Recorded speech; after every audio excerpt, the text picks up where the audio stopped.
Is urging South Africans to sign a petition against plans to extend TV license fees. Government is proposing including online broadcasting services. Well, if approved, this would mean you will have to pay for streaming services such as Netflix and Showmax. But for more on this, I'm joined by the DA's communications spokesperson, Mr. Zakhele Mbele. Mr. Mbele, thank you for your time and a warm good morning to you. Now, this petition has been launched. South Africans, I understand, can access it. What exactly do you ask of them from this petition? Thank you very much and good morning.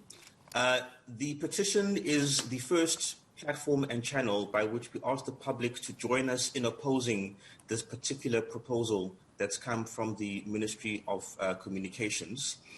This proposal for a license fee of online streaming services is essentially unfair and it's greedy. It's unfair on the millions of households who are already under increased financial strain at this time of economic hardship. And it's greedy on the parts of the public sector extracting without providing a service that is being taxed. You know, it's double dipping by the government. They already take taxes from us to give to the SABC. So the proposal is effectively another ANC bailout by stealth and through the back door. You believe, as you've mentioned, that this is nothing more but the ANC's attempt to sort of force South Africa's hard-earned money and tax to bail out the SABC. You don't think there are any good intentions behind this proposal at all? Well, whatever the intentions are, the realities simply mitigate against it. We'll be aware of the economic data that's been coming out, that the number of employed people has been decreasing, the tax base is shrinking, and taking more money out of the public unless we fix the fundamentals of the public sector, downsizing, restructuring, becoming lean, efficient, and certainly clamping down on corruption means that it'll be throwing money into a bottomless hole. Mr. Mbele, I also believe that in as much as the DA obviously appreciates the importance of the SABC, you further advise that they need to find other creative means, obviously to sustain the entity without necessarily going back to the taxpayer and asking for more money. How do you propose they do this? That is absolutely correct. My apologies. In essence, we must remember that the SABC is a company. And like any company that provides goods or services, it must learn to cut its clothes according to its cloth. It must be a value-adding, value-creating, self-sustaining, ongoing concern and shouldn't have to rely on government bailouts.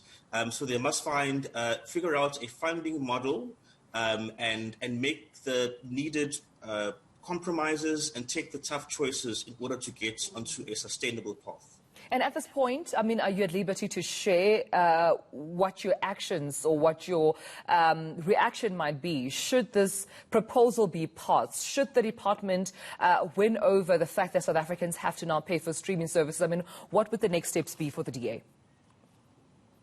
Well, we'll obviously oppose the development of this proposal every step of the way with all the means and mechanisms at our disposal. So for now, it's been a proposal in the white paper, which is a policy document for the department. They were receiving public comments and hopefully will incorporate those in good faith as they develop that policy paper. The next stage it would take on would be as a bill which is tabled in Parliament, and we'll continue to fight it there in committee by making arguments on a reasoned basis and helping to amplify the voices of opposition. And hopefully such a provision would not make it through in the final bill that is passed by Parliament. And the white paper does have some other good proposals and will support where those are reasoned and fair and value-adding. But this one certainly does not make the cuts. Noted. And just out of curiosity, Mr. Mbele, I mean, how many people have signed the petition so far? Do you have those numbers? I do not have those numbers on hand, unfortunately. It just went live yesterday. Right. And so at this point in the start of the day, I don't know, but I'm sure we'll get feedback from our staff in due course. So it's still freshly new. It's still available for South Africans who would like to, of course, raise their voice there to participate in. Thank you so much, Mr. Zakhele Mbele of the DA.